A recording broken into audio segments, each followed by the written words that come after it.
When a stranger paid triple price for a starving widow's cow, then handed it back, the whole town knew something was wrong. This isn't a story about charity. It's about what happens when kindness becomes a threat, when one act of defiance unravels a system built on stolen land and broken families. In a dying frontier town where power decides who eats and who starves, a Chinese immigrant mother, her daughter, and a cowboy with a dangerous past are about to face down the man who owns everything, including the truth. Stay until the end, hit that like button, and drop a comment with your city so I can see how far this story travels. The sun came up wrong that morning, not in color or angle, but in the way it sat heavy over Ashford, like it was tired of watching the same slow death play out day after day. The town hadn't died yet, not officially, but it was leaning that way. Buildings stood with gaps in their boards, storefronts wore dust like a second coat of paint, and the people moved through the streets with the kind of rhythm that comes from knowing nothing changes, so why hurry? Lianzhou felt that sun on her shoulders as she stood in the auction yard, and she hated it. Not because it was hot, it wasn't. The air was thin and dry, the kind that pulled moisture right out of your throat. She hated it because it made everything visible. The frayed edge of her sleeve, the mud caked on May's shoes, the way her daughter's small hand gripped the fabric of her dress so tight the knuckles had gone pale, and worst of all, the cow. Their cow. The animal stood in the center of the yard, roped to a post, chewing slowly on nothing. It wasn't a beautiful creature. Its coat was patchy, ribs too visible under the skin, and one ear had a torn edge from some old fight with a fence. But it gave milk. Not much, but enough. Enough to keep May's belly from caving in. Enough to trade for flour or salt when the garden gave out. Enough to mean survival. Now it was lot number 43. Lian's jaw ached from clenching. She kept her face still, the way she'd learned to do years ago when stillness was the only protection she had. Around her, men in dusty hats leaned against fence posts, squinting at the auctioneer like they were deciding whether to bid on a future or just let it pass. Women stood in clusters, whispering behind gloved hands.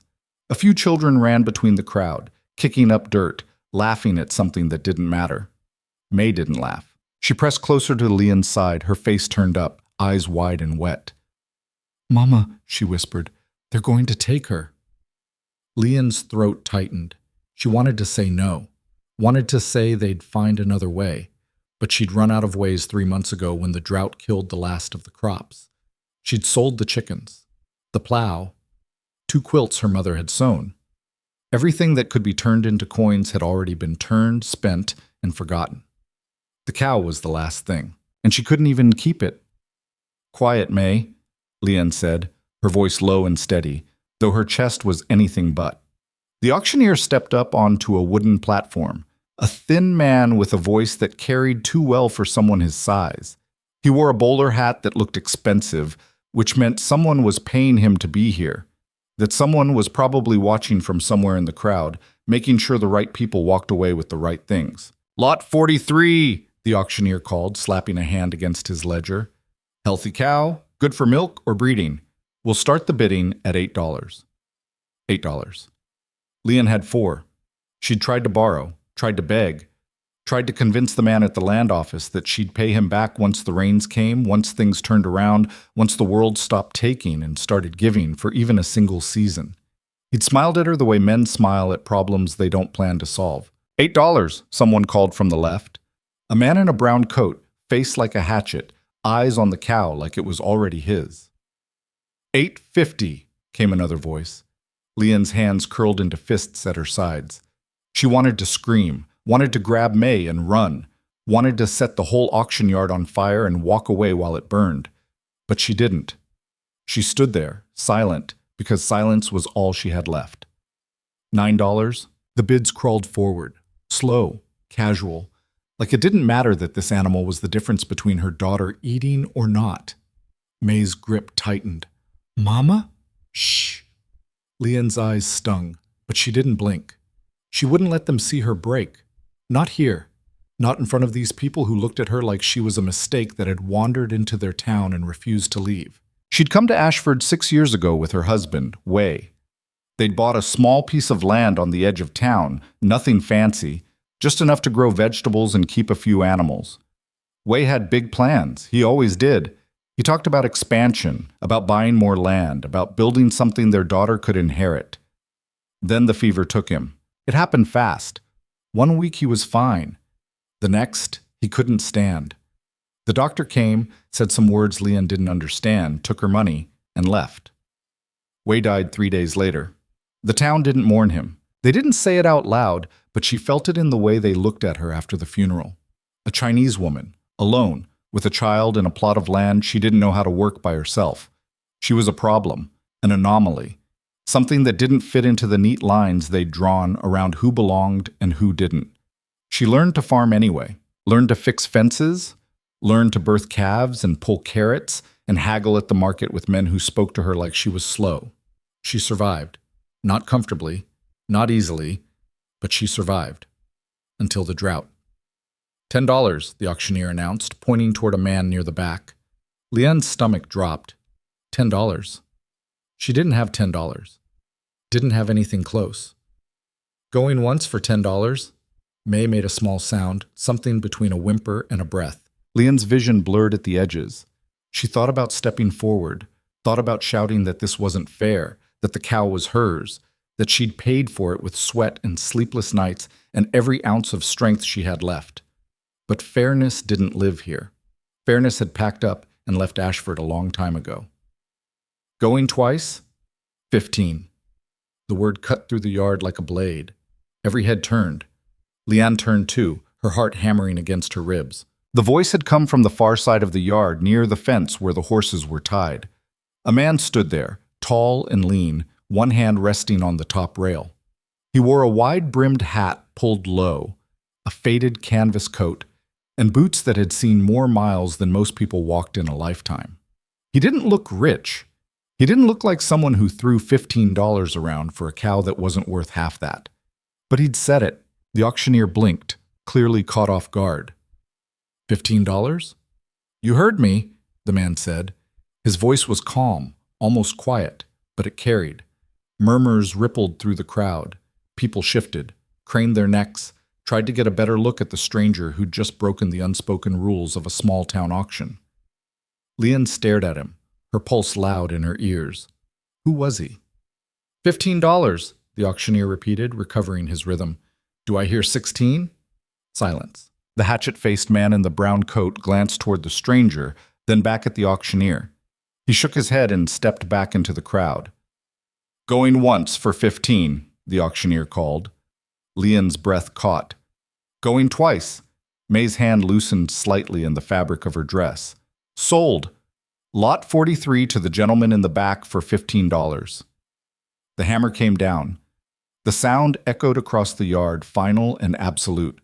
Lian felt the ground tilt under her feet. Gone. The cow was gone.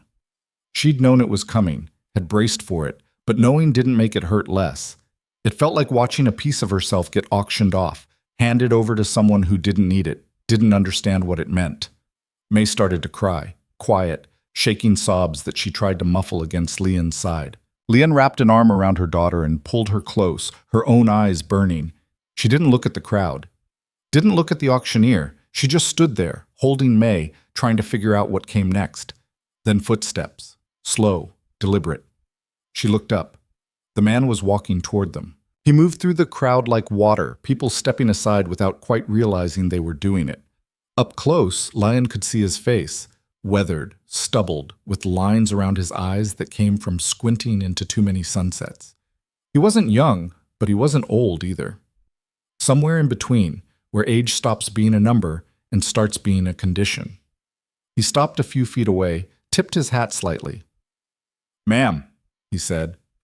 Lian said nothing. She didn't trust her voice. He reached into his coat, pulled out a worn leather billfold, and counted out $15 in bills and coins. Then he walked past her, handed the money to the auctioneer, and signed something in the ledger. Lian watched, numb. The transaction was done. The man turned back, walked to the post where the cow was tied, and untied the rope with quick, practiced hands. The cow shifted, huffed, but didn't resist. Then he did something Lian didn't expect. He walked back to her and held out the rope. Lian stared at it, at him, at the rope. What? Her voice cracked. She swallowed, tried again. What are you doing? Giving you your cow back, he said simply. The yard went silent. People stopped talking, stopped moving. Even the children went still. Leon's heart pounded so hard she could feel it in her throat. I don't understand. Don't need you to understand, the man said. Just need you to take the rope. I can't pay you. Didn't ask you to. Then why? Because it's yours, he said, and there was no emotion in his voice, no pity, no pride, just fact. And it shouldn't be anybody else's. Leanne's hands shook. She didn't reach for the rope, couldn't. It didn't make sense. People didn't do this. Not in Ashford, not anywhere she'd ever been. Who are you? She whispered. Name's Cole Mercer. Why would you? Ma'am, he interrupted gently. I don't mean to be rude, but this rope's getting heavy, and your daughter looks like she could use some good news. Leanne glanced down at May, who was staring up at the stranger with wide, tear-streaked eyes. Slowly, Leanne reached out. Her fingers closed around the rope. It was rough and warm from the sun. Real. Cole let go, stepped back, and tipped his hat again. You take care now. He turned to leave. Wait, Leanne called. He paused, looked back. Why? She asked again. Because she needed to know, needed to understand what kind of man spent $15 just to give something away. Cole was quiet for a moment. Then he said, because I've seen what happens when good people lose the last thing keeping them alive. And I'm tired of seeing it. Before Leanne could respond, another voice cut through the silence. Well now, isn't that touching? Leanne's blood went cold. She knew that voice. Everyone in Ashford knew that voice. The crowd parted and a man stepped forward. He was older than Cole, maybe 50, with silver threading through his dark hair and a suit that cost more than most families earned in a year. His face was smooth, untroubled, the kind of face that came from never worrying where the next meal would come from. His name was Thomas Hargrove, and he owned half the town. Mr. Mercer, is it? Hargrove said, his tone pleasant, almost friendly. That was quite the generous gesture. Cole didn't answer. He just watched Hargrove with the same quiet stillness Leanne had learned to wear. Hargrove smiled. I'm afraid there's been a misunderstanding. Leanne's stomach twisted. That cow, Hargrove continued, along with the land it was kept on, is subject to a debt agreement signed by the late Mr. Wade Joe. Since Mrs. Joe has been unable to meet the terms of that agreement, the property, and all assets tied to it, revert to my ownership. Leanne's throat closed. That's a lie, she said, her voice shaking. Hargrove's smile didn't waver. I have the documents, Mrs. Joe, signed and notarized. My husband never... Your husband borrowed money to purchase that land, Hargrove said smoothly. When he passed, the debt transferred to you.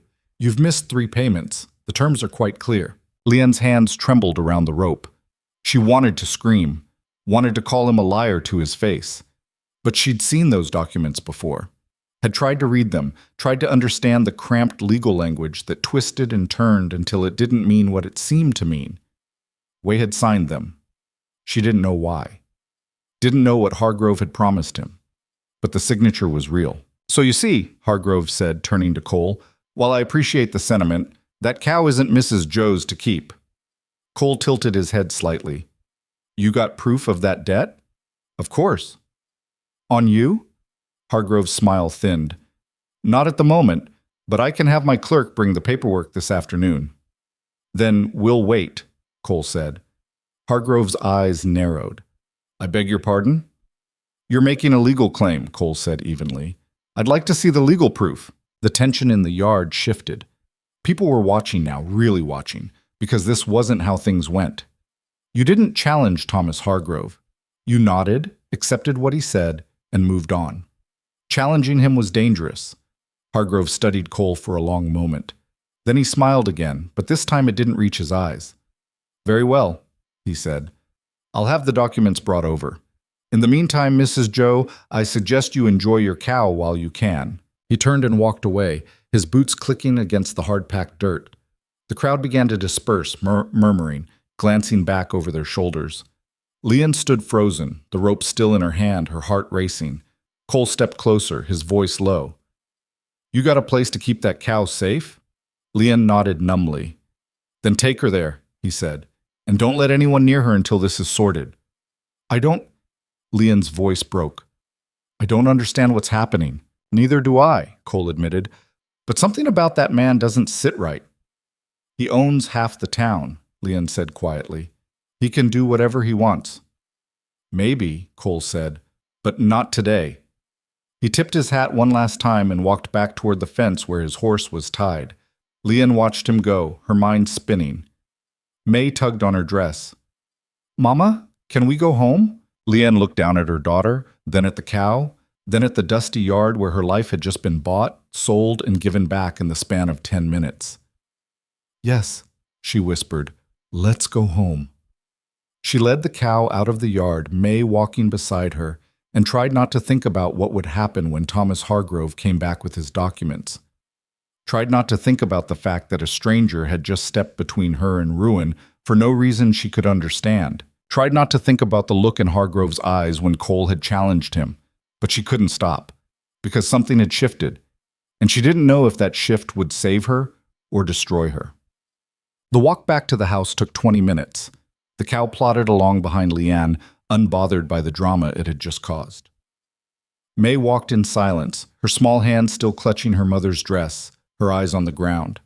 The house came into view, a small sagging structure with a patched roof and a garden that had gone to weeds. The fence needed mending. The porch steps creaked, but it was theirs, for now. Leanne tied the cow to the post near the barn and fetched a bucket of water. The animal drank slowly, its tail flicking at flies. May sat on the porch steps, her chin in her hands. Mama? She said after a while. Yes? Is that man going to take her again? Leon's chest tightened.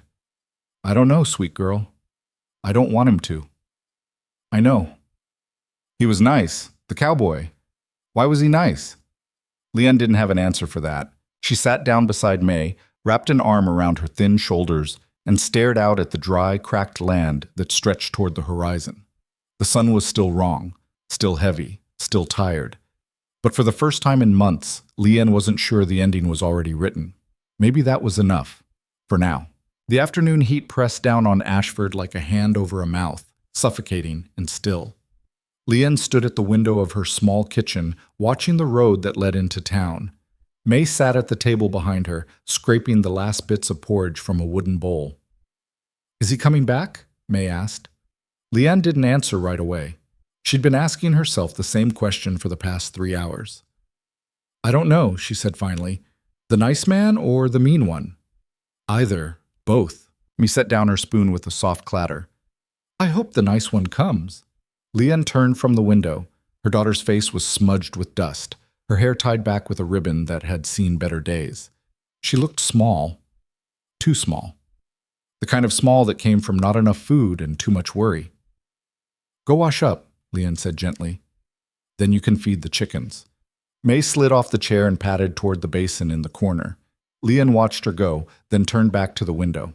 The road was empty, but it wouldn't stay that way.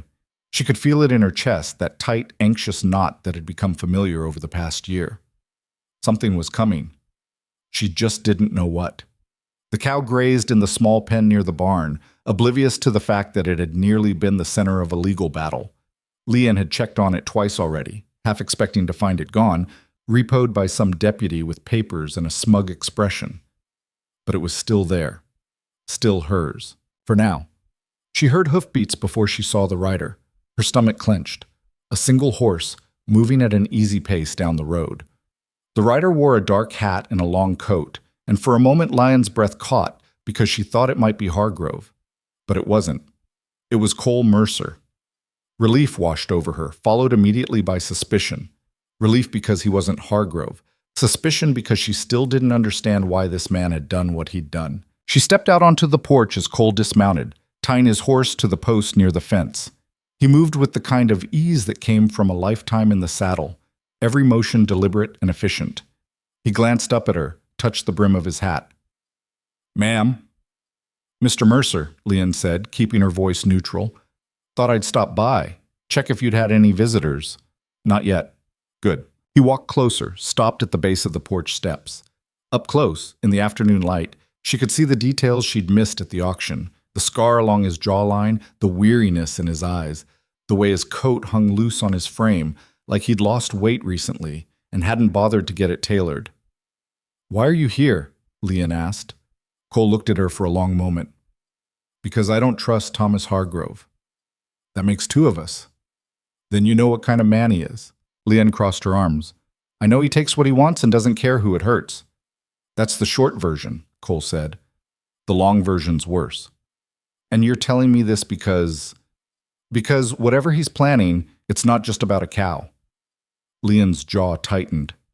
"Then what's it about?" "Your land." The words hit her like a fist to the chest. She'd suspected as much, but hearing it out loud made it real. "He already owns half the town," she said quietly. "Why does he need mine?" "Because it's the half he doesn't own yet," Cole said. "Men like Hargrove don't stop at half. They keep going until there's nothing left to take." Leon's hands curled into fists at her sides. "I can't fight him. I don't have the money. I don't have the—" "You've got more than you think," Cole interrupted. "Like what?" "Like the fact that you're still standing." Leon let out a bitter laugh. "Barely. Barely's enough." She stared at him, trying to figure out if he was naive or just crazy. Maybe both. "Why do you care?" she asked. "You don't know me. You don't know my daughter. Why would you spend $15 on a stranger's cow and then show up at her house talking about fighting men like Thomas Hargrove?" Cole was quiet for a beat. Then he said, "Because I didn't used to be the kind of man who did things like that. And I'm trying to be different." The honesty in his voice caught her off guard. She wanted to press him, to ask what he meant, what he'd been before, what had changed. But before she could, May appeared in the doorway behind her. "Mama?" she said softly. Leon turned. "What is it, sweet girl?" May's eyes were on Cole. "Is that the nice man?" Cole's expression softened slightly. "Hello there." May stepped closer to Leon, shy but curious. "You gave us our cow back." "I did." "Why?" "Because she's yours." Me considered this, then nodded like it made perfect sense. "Thank you." "You're welcome." Leon put a hand on May's shoulder. "Go finish your chores, May." May hesitated, then nodded and slipped back inside. Leon turned back to Cole. "She's all I have left. If Hargrove takes this land, we've got nowhere to go. Then we make sure he doesn't take it." "How?" Cole glanced toward the road, then back at her. "First, we figure out what's in those documents he's got. Second, we find out if they're real. Third, we find a way to challenge them. And if they are real? Then we find another way." Leanne shook her head. "You make it sound simple." "It's not, but it's possible." "I don't even know you." "No," Cole agreed, "but you know Hargrove, and you know what happens if you don't fight back." Leanne was silent for a long moment. Then she said, "What do you get out of this?" Cole's mouth twitched, almost a smile. "Maybe just a good night's sleep." Before Leanne could respond, the sound of hoofbeats echoed down the road again. Multiple horses this time. Her stomach dropped. Cole's expression shifted, the ease draining out of it. He turned toward the road, his hand drifting to his side where a revolver hung in a worn holster. "Stay behind me," he said quietly. Leanne didn't argue. She stepped back, her heart hammering. 3 riders appeared over the rise. The one in the middle was Thomas Hargrove, sitting tall in the saddle, his suit somehow still immaculate despite the dust. Flanking him were 2 men Leanne recognized, deputies, though everyone knew they worked for Hargrove more than they worked for the law. They rode up to the fence and stopped. Hargrove dismounted with the kind of practiced grace that came from money and confidence. The deputies stayed on their horses, hands resting near their guns. "Mrs. Joe," Hargrove said pleasantly. "Mr. Mercer, what a lovely afternoon."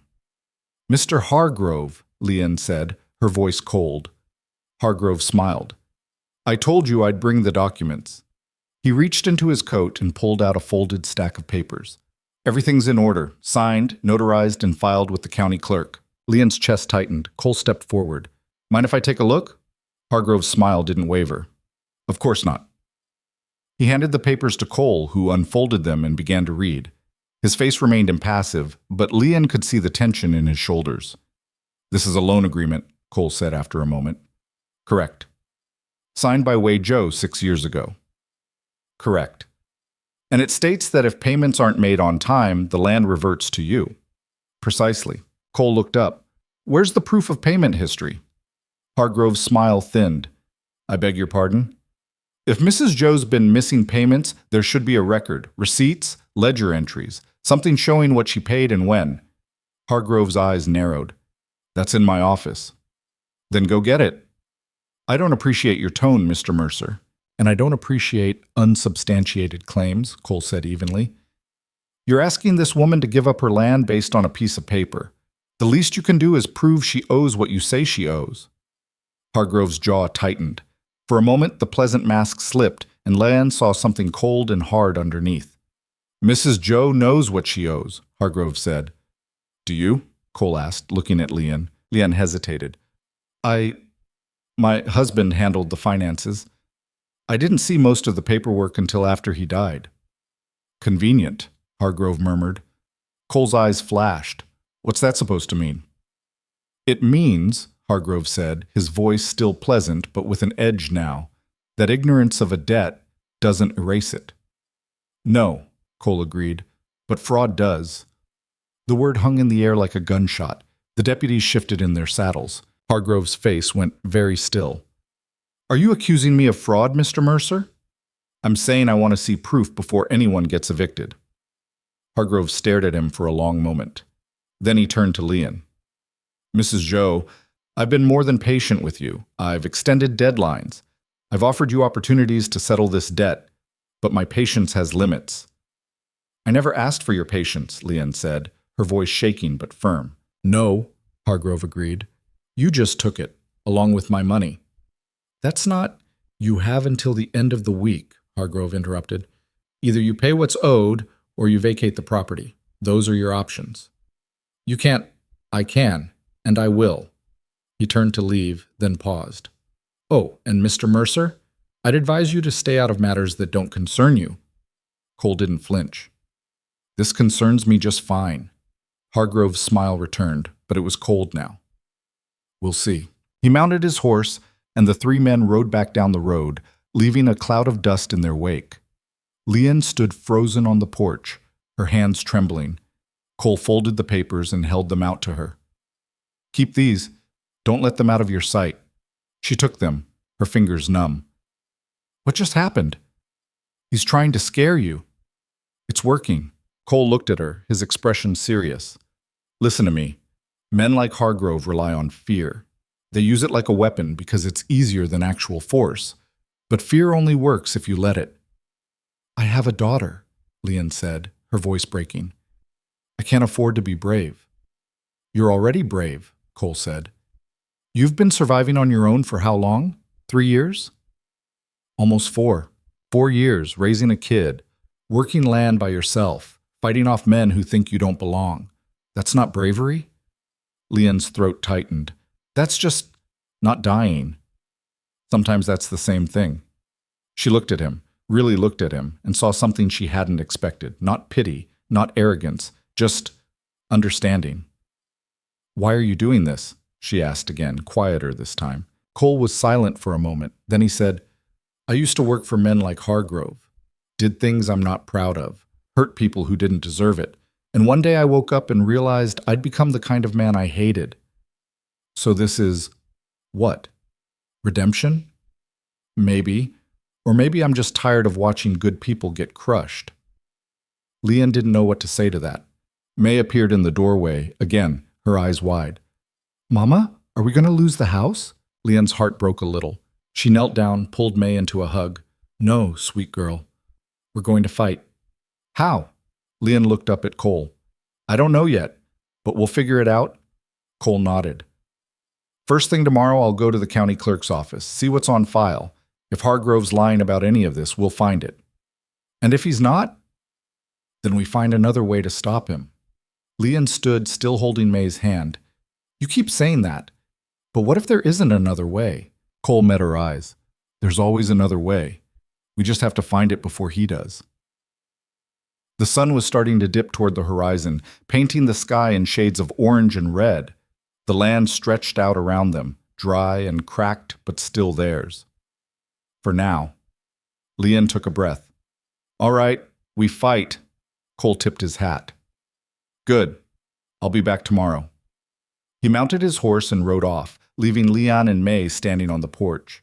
May looked up at her. Do you trust him, Mama? Leon watched Cole disappear down the road. I don't know, but I think I'm going to have to. That night, Leon couldn't sleep. She lay in bed, staring at the ceiling, listening to May's soft breathing in the cot beside her. The documents Hargrove had brought sat on the table, folded and waiting like a coiled snake. She'd tried to read them after May went to sleep, but the legal language twisted and turned until it stopped making sense. Words like collateral and foreclosure and irrevocable transfer blurred together into a mess of threats she couldn't untangle. Wei had signed this. Her husband, who'd promised her a future, had put his name on a document that could take everything away. She didn't want to be angry at him. He was dead. Anger didn't make sense. But she was angry anyway. Angry that he'd left her. Angry that he'd made decisions without telling her. Angry that she was alone in this, trying to figure out how to save something she didn't even fully understand. A soft knock on the door jolted her upright. Her heart hammered. Who would be knocking at this hour? She slipped out of bed, grabbed the old hunting rifle Wei had kept in the corner, and moved toward the door. Who is it? She called, her voice low. It's Cole. Leanne hesitated, then unlocked the door and opened it a crack. Cole stood on the porch, his hat in his hands. I'm sorry to bother you this late. What's wrong?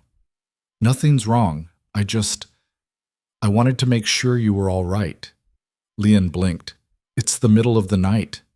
I know. I was riding past and saw your light was still on. You were just riding past? Cole shifted his weight. I've been camping near the ridge. Didn't feel right leaving you alone after what happened today. Leanne didn't know whether to be grateful or unnerved. You're watching my house? Making sure Hargrove doesn't try anything. Like what? Like coming back in the middle of the night to intimidate you. Leanne's grip on the rifle loosened. You think he'd do that? I think he's done worse. She studied him for a moment, then sighed and opened the door wider. You want some coffee? I'm not sleeping anyway. Cole hesitated, then nodded. If it's not too much trouble. It's the least I can do for the man camping on a ridge to protect my house. She led him inside, set the rifle down, and moved to the stove. The coals were still warm, and she added a few sticks of wood to get the fire going again. Cole stood awkwardly near the door, like he wasn't sure what to do with himself. You can sit, Leanne said, nodding toward the table. He sat, set his hat on the chair beside him. Leanne filled the kettle and set it on the stove, then sat across from him. The documents were between them, a physical reminder of everything at stake. Tell me about Hargrove, Leanne said. Cole leaned back in his chair.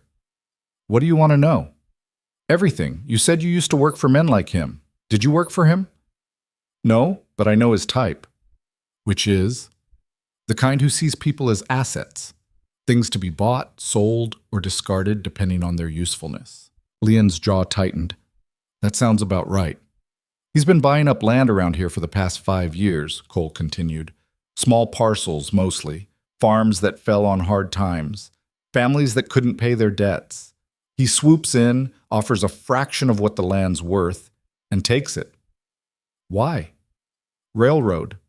Leanne frowned. What railroad? There's talk of a line coming through this region. If it does, the land values will skyrocket. Hargrove's betting on it. He's trying to own as much as he can before the news goes public. And my land? Sits right in the path of where the line's supposed to go. Leanne's stomach sank. So this was never about the debt. The debt's just an excuse. He would have found another way if that didn't work. Then why fight? Leanne asked, her voice tired. If he's going to take it no matter what, why not just let him? Cole looked at her, his expression hard. Because the moment you stop fighting is the moment they win. And once they win, they don't stop. They take the next piece and the next until there's nothing left. I'm just one person. So was I, and I let men like him push me around for years, told myself it was easier to go along, that fighting back wasn't worth it. He paused. I was wrong. The kettle began to whistle. Leanne stood, poured the coffee, and set a cup in front of Cole. He wrapped his hands around it, the steam rising between them. What changed? Leanne asked. Cole was quiet for a long time. Then he said, I watched a man lose everything, his farm, his family, his life. And I realized I'd helped make it happen. I'd carried out the orders, enforced the eviction, stood by while his whole world burned down. What happened to him? He put a bullet in his head. Leon's breath caught. Cole's voice was flat, emotionless. I told myself it wasn't my fault, that I was just doing my job. But that's a lie men tell themselves so they can sleep at night. Is that why you're here? Part of it. What's the other part? Cole looked up at her. I'm tired of being the kind of man who walks away. Leon didn't know what to say to that, so she just sat there, holding her coffee, letting the silence stretch between them. After a while, Cole stood. I should go, let you get some rest. You don't have to camp on a ridge, Leon said. There's a barn. It's not much, but it's warmer than the open air. Cole hesitated. I don't want to impose. You're not. He nodded slowly. All right, thank you. Leon walked him to the door. He paused on the threshold, looked back at her. We're going to figure this out, he said. You sound sure. I have to be. Otherwise, what's the point? He put his hat back on, tipped it, and walked toward the barn. Leon watched him go, then closed the door and locked it. She stood there for a moment, her hand on the wood, her mind racing. Then she went back to bed. This time, she slept. Morning came too fast.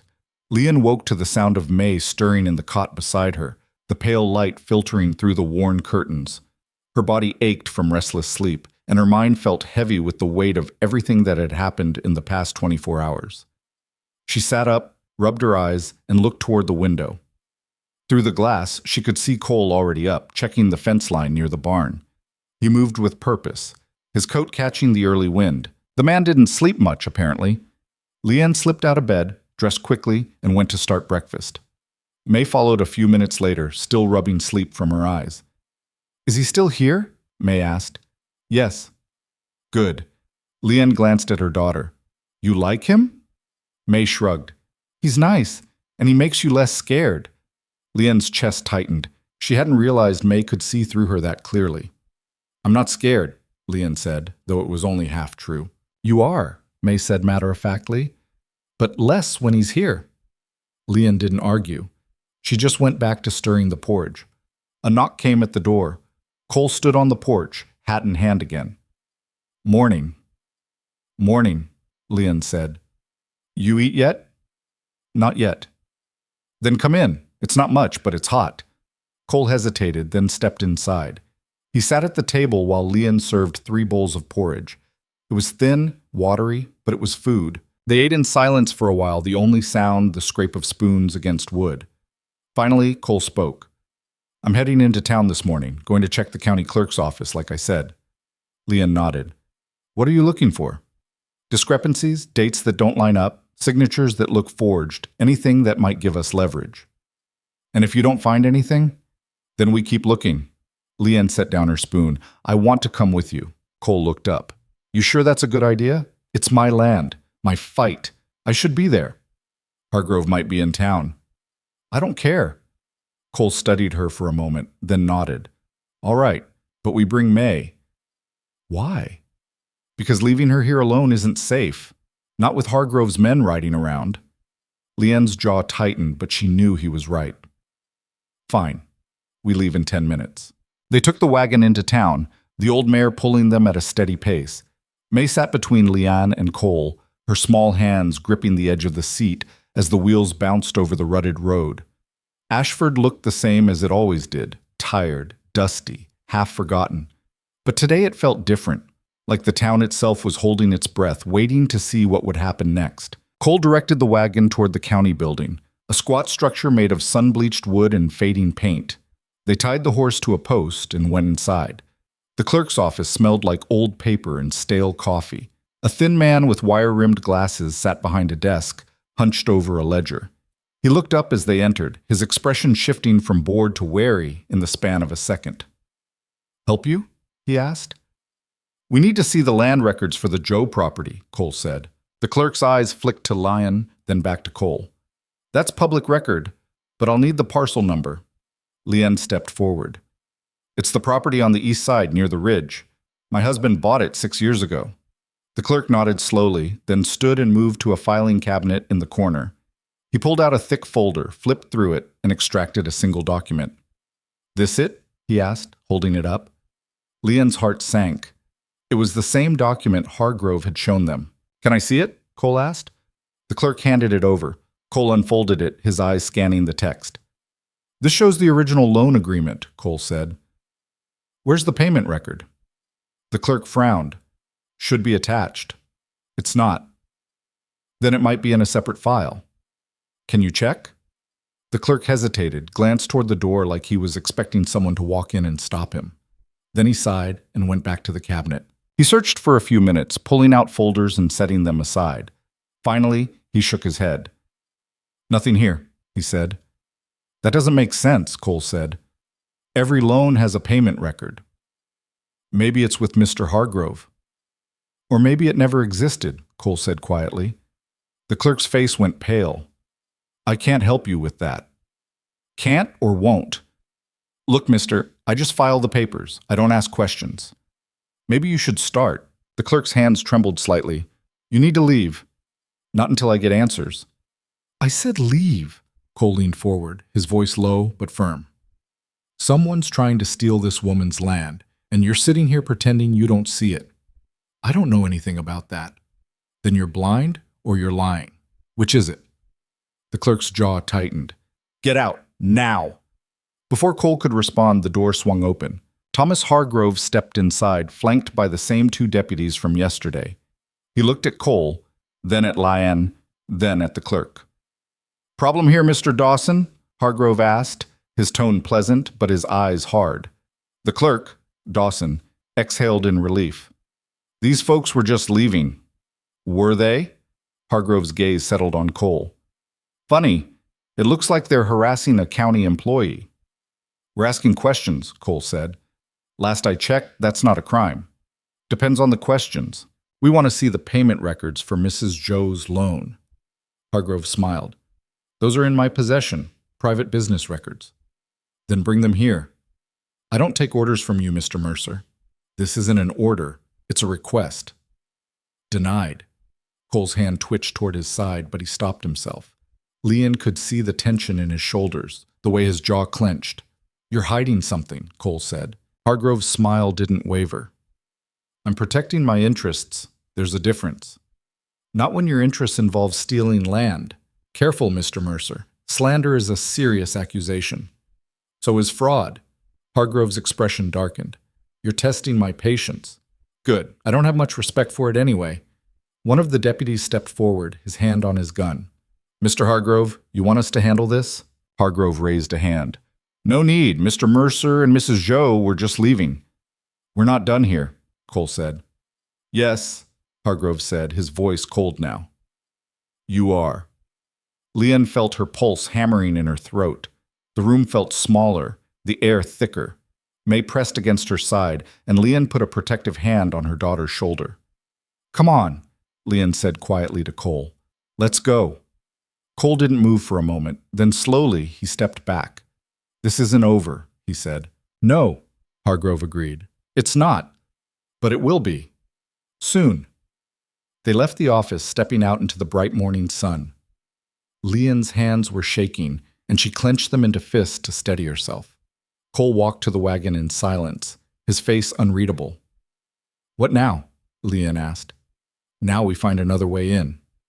There is no other way. You saw him. He's not going to let us see those records. Then we don't ask permission. Lyon stared at him. What are you saying? Cole looked at her, his eyes serious. I'm saying if the law won't help us, we help ourselves. That's illegal. So is what Hargrove's doing. And if we get caught, we won't. Lyon shook her head. You're crazy. Maybe, but I'm also right. Before Lyon could respond, a voice called out from across the street. Mrs. Joe. Lyon turned to see a woman hurrying toward them. She was older, maybe 60, with gray hair tied back in a bun and a shawl wrapped around her shoulders despite the heat. Mrs. Chen, Lyon said, surprised. Mrs. Chen was one of the few people in town who'd been kind to Lyon after Wei died. She ran a small boarding house and occasionally traded vegetables for mending work. I heard what happened at the auction, Mrs. Chen said, slightly out of breath. Is it true? Did Mr. Hargrove try to take your cow? He tried, Lyon said. Mr. Mercer stopped him. Mrs. Chen looked at Cole, then back at Lyon. You need to be careful. Hargrove's been doing this to others.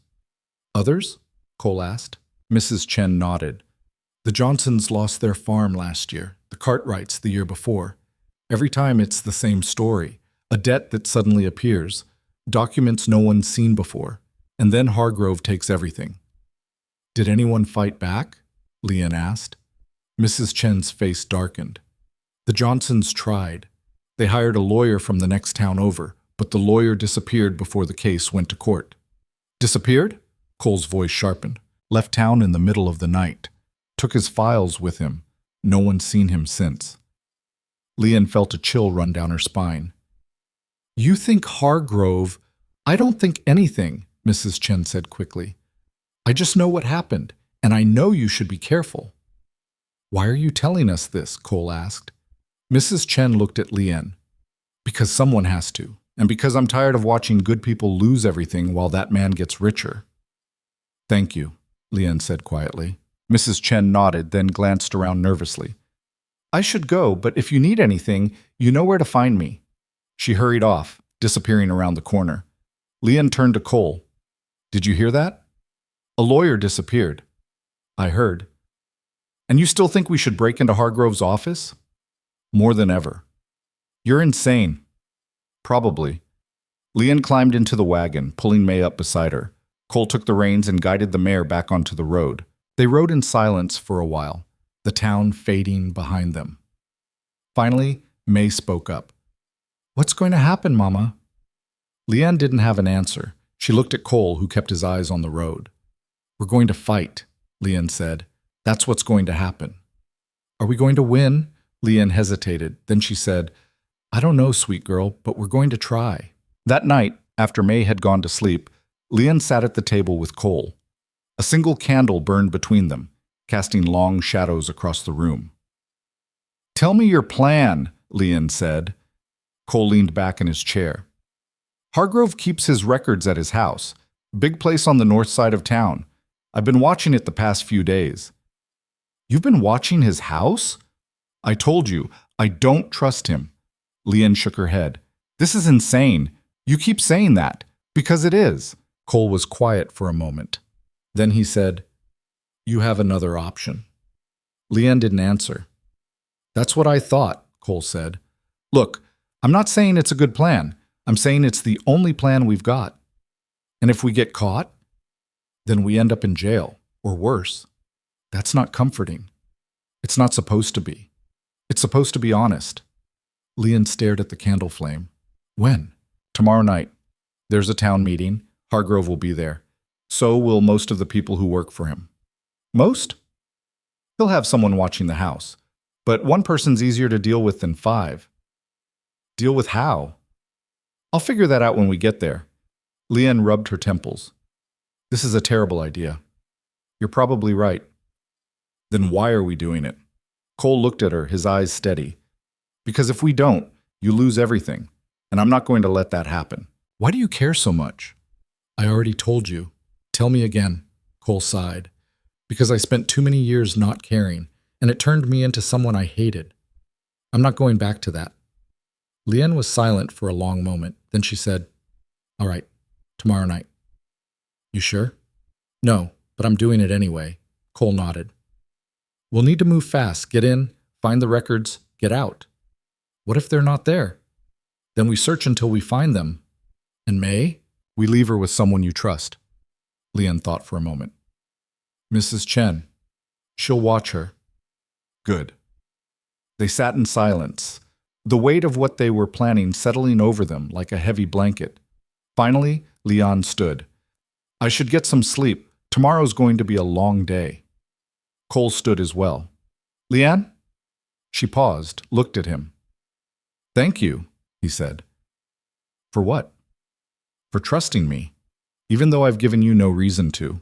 Leanne's throat tightened. You gave me back my cow. That's reason enough. She turned and went to her room, leaving Cole standing in the dim candlelight. The next day dragged on like a slow death. Leanne tried to keep busy, tending to the garden, mending clothes, feeding the chickens, but her mind kept drifting to the plan, to all the ways it could go wrong. Cole spent the day preparing. He checked his revolver, cleaned his knife, and studied the layout of Hargrove's house from a distance. When evening came, Leon took May to Mrs. Chen's boarding house. "I need you to watch her tonight," Leon said quietly. Mrs. Chen looked at her, concern etched into her weathered face. "What are you planning?" "Something dangerous." "Leon, please, just watch her. If I'm not back by morning," Leon's voice cracked. "If I'm not back, take care of her." Mrs. Chen's eyes filled with tears. "You're going after Hargrove." "I'm going after the truth." "That's the same thing." Leon knelt down, pulled May into a tight hug. "Be good for Mrs. Chen, okay?" May's small arms wrapped around her neck. "I don't want you to go." "I know, sweet girl, but I have to. Promise you'll come back." Leon pulled back, looked into her daughter's eyes. "I promise I'll try." It wasn't the promise May wanted, but it was the only one Leon could give. She stood, nodded to Mrs. Chen, and left before she could change her mind. Cole was waiting for her outside, 2 horses saddled and ready. "You sure about this?" he asked. "No," Leon said, "but let's go anyway." They rode through the gathering darkness, the town lights flickering in the distance. The air was cool, the sky streaked with the last remnants of sunset. Hargrove's house loomed ahead, a large 2-story structure with white columns and manicured gardens. Light spilled from the windows on the first floor, but the second floor was dark. Cole dismounted and tied the horses to a tree 100 yards from the house. Leon did the same, her hands trembling. "Stay close," Cole whispered, "and stay quiet." They moved through the shadows, circling around to the back of the house. Cole crouched near a window, peered inside. "There's a guard," he whispered. "In the parlor, looks half asleep." "What do we do?" "I'll handle him. You stay here." "No, we do this together." Cole looked at her, then nodded. "All right, but if things go bad, you run. Understand? I'm not leaving you." "Leanne, I'm not." Cole sighed, then moved to the back door. He tested the handle. Locked. He pulled a thin piece of metal from his pocket and worked it into the lock. A few seconds later, there was a soft click. The door swung open. They stepped inside. The house was quiet. The only sound, the ticking of a grandfather clock in the hallway. Cole moved silently, and Leon followed, her heart pounding so hard she was sure the guard would hear it. They reached the parlor. The guard sat in a chair near the fireplace, his head tilted back, eyes closed. Cole motioned for Leon to stay back. Then he crossed the room in 3 quick steps and brought the butt of his revolver down on the back of the guard's head. The man slumped forward without a sound. Cole caught him, eased him to the floor, and checked his pulse. "He'll live." Leon exhaled shakily. "Come on," Cole said. "Hargrove's office is upstairs." They climbed the stairs, the wood creaking softly under their weight. At the top, Cole paused, listening. Nothing. He moved to a door at the end of the hall and opened it. Inside was a large office, lined with bookshelves and filing cabinets. A massive desk sat in the center, papers scattered across its surface. "Start looking," Cole said. They searched quickly, pulling open drawers, rifling through files. Minutes ticked by, each one feeling like an hour. Then Lion found it. A ledger, tucked away in the bottom drawer of the desk. She opened it, and her breath caught. "Cole," she whispered. He came over, looked at the ledger. Inside were records, dozens of them, loans, payments, foreclosures, and next to each one, notes in Hargrove's handwriting. Delayed payment, foreclose. Dispute claim, intimidate. Lawyer hired, remove. Leon's hand shook. This is proof." "Of everything," Cole said grimly. Suddenly footsteps echoed from downstairs. Voices. Leon's blood turned to ice.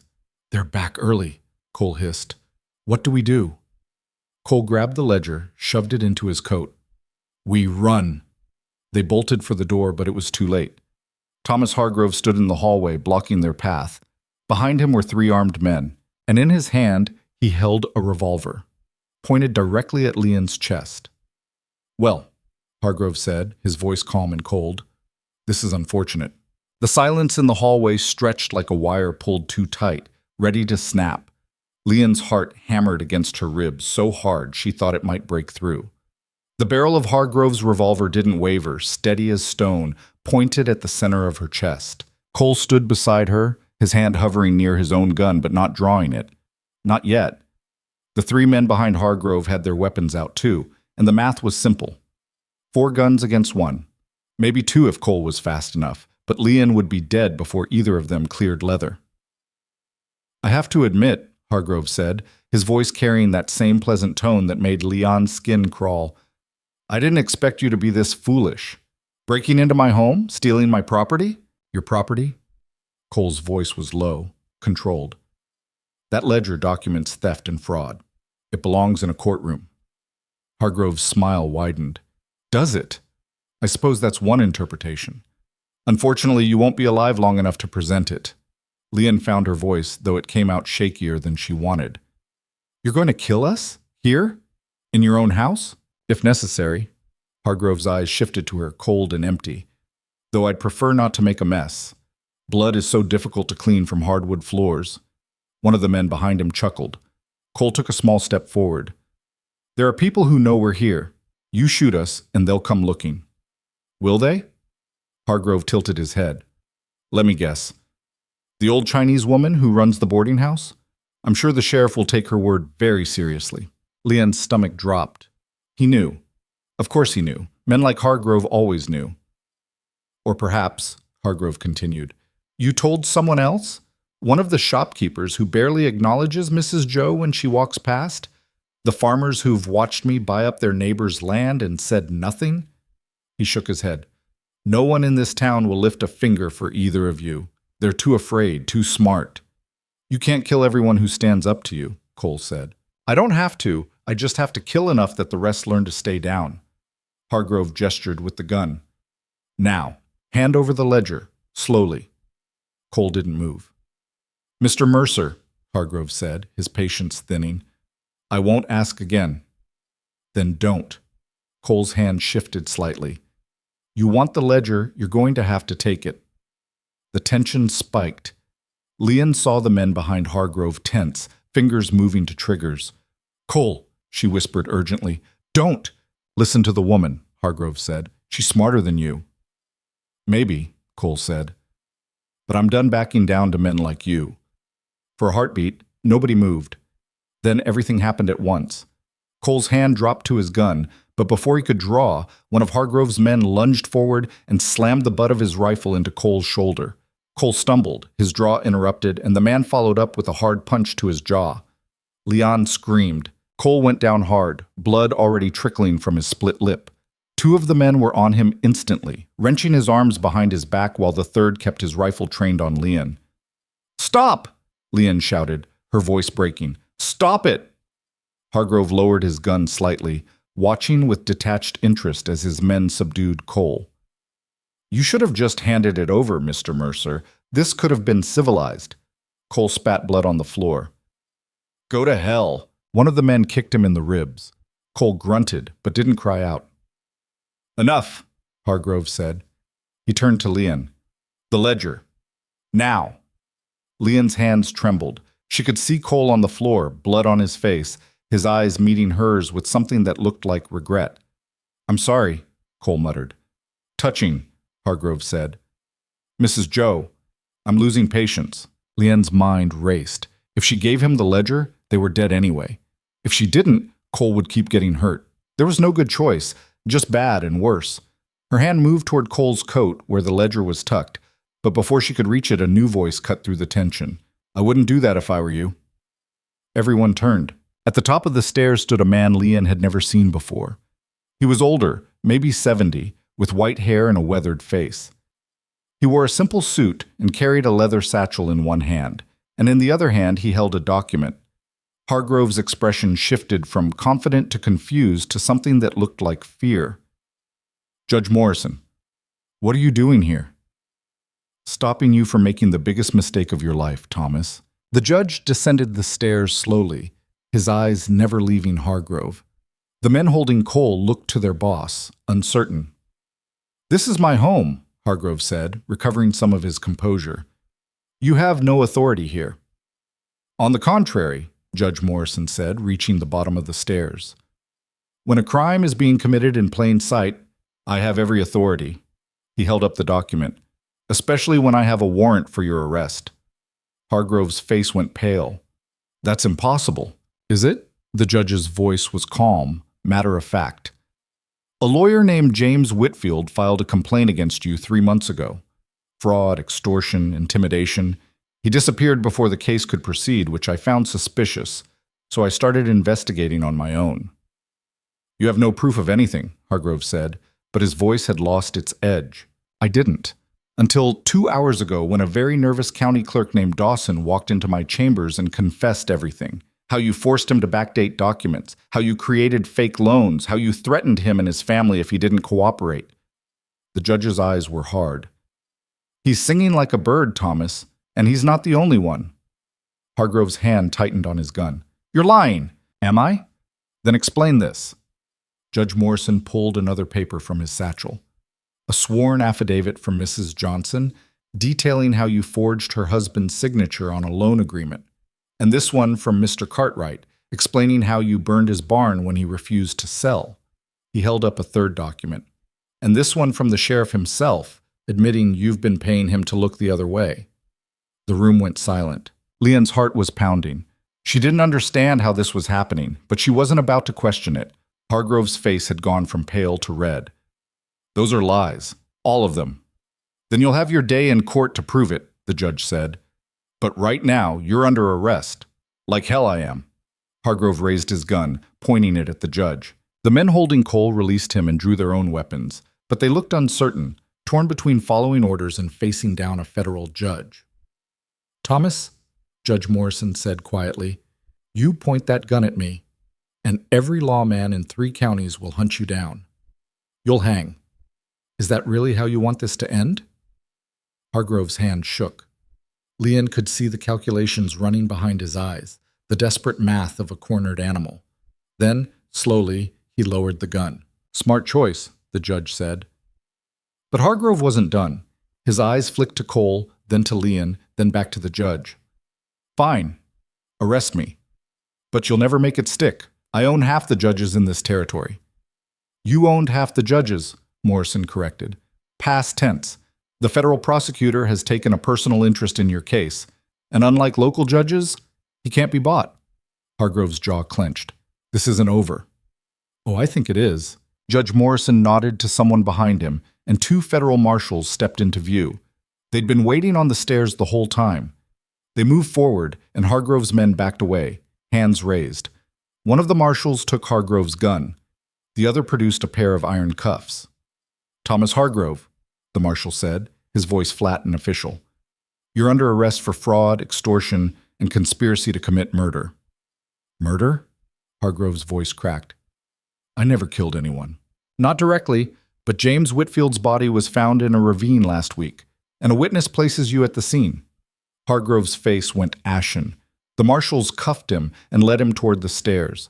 As he passed Leon, he turned his head and spoke, his voice barely a whisper but dripping with venom. This isn't over. I'll come back for you. For your daughter. For everything you have. Leon didn't flinch. No, you won't. Hargrove was dragged away, still muttering threats that grew fainter as he disappeared down the stairs. Judge Morrison turned to Cole, who was slowly getting to his feet, one hand pressed to his ribs. You all right, son? Cole nodded, though his face was tight with pain. I've had worse. I imagine you have. The judge looked at Leon. Mrs. Joe, I presume. Yes, sir. I owe you an apology. This should have been handled months ago, years even, but sometimes the system moves slower than it should. How did you know we were here? Leon asked. Mrs. Chen, the judge said. She came to my chambers this afternoon, told me you were planning something reckless. I've been watching Hargrove for a while, waiting for enough evidence to move. When Dawson confessed tonight, I knew it was time. He glanced at the ledger tucked in Cole's coat. Though I suspect what you found in that ledger will help seal the case. Cole pulled it out and handed it over. Everything you need is in there, names, dates, amounts. He documented his own crimes.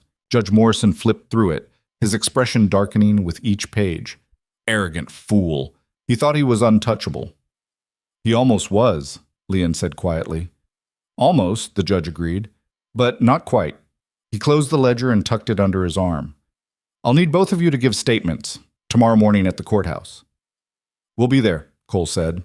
The judge nodded, then paused. One more thing. The loan agreement on your property, Mrs. Joe. It's fraudulent. Hargrove forged your husband's signature. The original document shows no such debt existed. Leanne's breath caught. What does that mean? It means your land is yours, free and clear. No debt, no foreclosure. It never should have been in question. Tears stung Leanne's eyes. She tried to speak, but the words wouldn't come. Thank you, Cole said for her. Judge Morrison tipped his hat. Thank me by living good lives. That's the best revenge against men like Hargrove. He left, taking the ledger with him. The marshals followed, leading Hargrove's men out in cuffs. Leanne and Cole stood alone in the hallway, the house suddenly too quiet after all the chaos. We did it, Leanne whispered. Cole wiped blood from his mouth. You did it. You were the one willing to risk everything. You were the one who stood beside me. Yeah, well, Cole winced, touching his ribs. Maybe I'm not as smart as I thought. Leanne laughed, a shaky, relieved sound that turned into a sob. She covered her mouth with her hand, trying to hold it back, but it came anyway. All the fear, all the tension, all the months of barely surviving crashed over her at once. Cole stepped closer, awkward and uncertain. Hey, it's okay. You're okay. I know. Leanne wiped her eyes. I know. I didn't think we'd actually win. Neither did I. She looked at him, at his bruised face and split lip, and the way he was favoring his left side. You need a doctor. I need a drink. Cole, I'm fine. Really, nothing's broken. Leanne didn't believe him, but she was too exhausted to argue. Let's get out of here. They walked through the house and out the back door, into the cool night air. Their horses were still tied where they'd left them, patient and unbothered by the drama that had unfolded inside. Cole mounted slowly, grimacing. Leanne climbed onto her own horse, and they rode back toward town in silence. The streets were empty.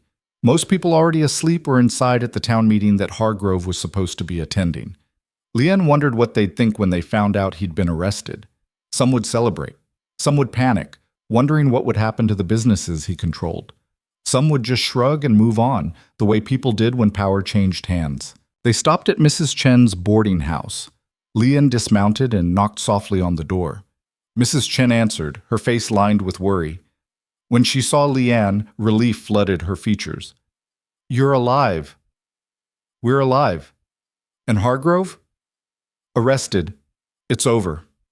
Mrs. Chen's eyes widened. Then she pulled Leanne into a tight hug. I was so worried. I sent the judge after you, but I didn't know if he'd get there in time. You saved us, Leanne said. Thank you. Thank the judge. I just pointed him in the right direction. Leanne pulled back. Is May asleep? Sound asleep. She was worried, but I told her you'd come back. I promised her. Can I see her? Of course. Leanne followed Mrs. Chen inside and up the stairs to a small room where May lay curled under a quilt. Her face was peaceful, unburdened by the weight her mother carried. Leanne sat on the edge of the bed and brushed a strand of hair from May's forehead. The little girl stirred, blinked sleepily. Mama? I'm here, sweet girl. May sat up, wrapped her arms around Leanne's neck. You came back. I promised I'd try. Are we safe now? Leanne thought about that question. Were they safe? Hargrove was in custody, but men like him had friends, allies, people who might come looking for revenge. The world was still dangerous, still uncertain. But for the first time in years, it felt like the danger wasn't crushing them. Yes, Leanne said. We're safe. May settled back under the quilt, her eyes already closing. Good. I'm tired. Me too. Leanne stayed there for a while, watching her daughter sleep, letting the reality of what had happened sink in. They'd won. Against all odds, against all reason, they'd won. When she finally went back downstairs, Cole was waiting outside, still on his horse. You should stay, Leanne said. Mrs. Chen can give you a room. I should get back to your place. Make sure everything's secure. Cole, you can barely sit upright. I've ridden with worse. Leanne crossed her arms. Don't be stupid. Cole's mouth twitched, almost a smile. Too late. Just stay. One night. You've earned it. He hesitated, then nodded. All right. One night. They put the horses in Mrs. Chen's small stable, and Cole followed Lian inside. Mrs. Chen showed him to a spare room, gave him a basin of water to clean up, and left him alone. Lian sat in the parlor, staring at the wall, her mind too wired to sleep. Mrs. Chen sat beside her. You did a brave thing tonight. I did a reckless thing. Sometimes those are the same. Lian leaned back, closed her eyes. I keep waiting for something else to go wrong, like this is all going to collapse. It's not. Hargrove's done. The judge will make sure of it. And then what? He had half the town in his pocket? What happens when all those deals fall apart? Mrs. Chen was quiet for a moment. Then she said, then people rebuild, the way they always do. Lian opened her eyes. You really believe that? I have to. Otherwise, what's the point? Lian didn't have an answer for that.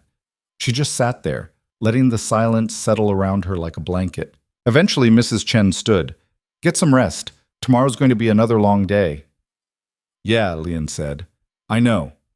She went upstairs, crawled into the bed beside May, and finally let herself sleep. The next morning, Lian and Cole went to the courthouse as promised. Judge Morrison took their statements, asked detailed questions about the ledger, and assured them that Hargrove would face trial within the month. What about the other people he stole from? Lian asked. The Johnsons, the Cartwrights, everyone else? They'll get their land back, the judge said. It'll take time. The legal process isn't fast, but they'll get justice. And the people who worked for him? The deputies? The clerk? Dawson's cooperating, so he'll likely face reduced charges. The others, the judge shook his head. They'll answer for their actions. Some will go to prison, some will just lose their jobs. Depends on what they did and how much they can prove. Lian nodded, trying to process it all. One more thing, the judge said. He pulled out a document and handed it to Lian. This is the deed to your property. Legally registered, no debt attached. It's yours. Lian took it with shaking hands. The paper felt impossibly light for something that meant everything. Thank you, she whispered. Don't thank me. Thank yourselves for being brave enough to fight back. They left the courthouse and walked into the bright morning sun. The town looked the same, but something about it felt different. Lighter, maybe. Or maybe that was just Lian. Cole walked beside her, moving stiffly but upright. What are you going to do now? Lian thought about that. Go home, fix the fence, plant the garden, make sure May has enough to eat. Sounds good. What about you? Cole was quiet for a moment. I don't know. I've been drifting for a long time, not sure where I'm supposed to land. Lian stopped walking, turned to face him. You could stay. Cole looked at her, surprised. Stay? The land's mine, free and clear, but it's too much for one person to work. I could use help, and you could use a place that's not the back of a horse. Lian, I'm not asking for charity, she interrupted. I'm asking for partnership. You help me rebuild, and you get a share of what we grow. Fair deal. Equal work. Cole studied her face. You sure about this? No, Lian admitted, but I'm doing it anyway. A slow smile spread across Cole's bruised face. Equal work? Equal work. And if I mess up, if I'm not good at farming, then you'll learn. Same as I did. Cole was quiet for a long moment. Then he nodded. All right, I'll stay. Lian felt something warm spread through her chest. Good. They walked back to Mrs. Chen's to collect May and the horses. May was awake, eating breakfast at the kitchen table, and when she saw them, she lit up. Mama, are we going home? Yes, sweet girl, we're going home. Is Mr. Cole coming too? Lian glanced at Cole, who looked slightly uncomfortable but nodded. Yeah, I'm coming too. May grinned. Good. You can help me feed the chickens. That's so. And the cow, and fix the fence, and all right, Cole said, laughing despite his sore ribs. I get it. I've got work to do. They said goodbye to Mrs. Chen, thanked her again for everything, and rode out of town. The sun was high, the air warm, and the road stretched ahead of them like a promise. When they reached the house, Lian dismounted and stood for a moment, just looking at it. The sagging porch, the patched roof, the garden full of weeds. It wasn't much, but it was hers. And for the first time in years, that felt like enough. Cole set his saddlebag down near the barn and stood there for a moment, hands on his hips, surveying the property with the kind of careful attention that came from years of assessing what needed fixing. The fence sagged in at least 4 places that Leon could see, probably more that she couldn't. The barn door hung at an angle that defied physics, held up by rusted hinges and what looked like pure stubbornness. The well pump shrieked like a wounded animal every time you worked the handle, and the garden was less a garden and more a battlefield where weeds had won decisively. Leon watched him take it all in, waiting for the moment when he'd realize what he'd signed up for and change his mind. It wouldn't be the first time someone had looked at her life and decided it was too much trouble. But Cole just nodded slowly, like he was making calculations in his head, and said, "Where do you want me to start?" Leanne tied her horse to the post, buying herself time to think. "Wherever you think makes the most sense." "That's not an answer. I know." She turned to face him, squinting against the afternoon sun. "I've been doing this alone for so long, I'm not used to asking for help, or accepting it, or even knowing what help looks like." Cole's expression softened slightly. "Then we'll figure it out as we go. That's how most things worth doing get done anyway." May had already abandoned the adults, running off to check on the chickens with the kind of single-minded purpose only a 7-year-old could muster. Her small voice carried across the yard as she greeted each bird by name, telling them about the adventure they'd had in town, about the bad man who'd been taken away, about how Mama was safe now. The cow grazed in its pen, utterly indifferent to the fact that it had been the unwitting catalyst for everything that had happened over the past few days. It chewed slowly, occasionally flicking its tail at flies, living its simple cow life without any awareness of the chaos it had caused. Leanne walked to the porch and sat heavily on the steps, her body finally registering all the exhaustion she'd been pushing down. The adrenaline that had carried her through the confrontation with Hargrove, the break-in, the arrest, the courthouse testimony, all of it was draining away, leaving behind a weariness that went deeper than her bones. Cole sat beside her, keeping a respectful distance but close enough that she could feel his presence. Solid, real, not going anywhere. For a long while, neither of them spoke. They just sat there listening to May's chatter and the chickens' responding clucks, watching the wind move through the dry grass like invisible hands running through hair. "You ever think about what comes next?" Cole asked finally, his voice quiet enough that it didn't feel like pressure. "All the time," Leanne said. "Every single day. But thinking about it and knowing what to do are completely different things." "Can't argue with that."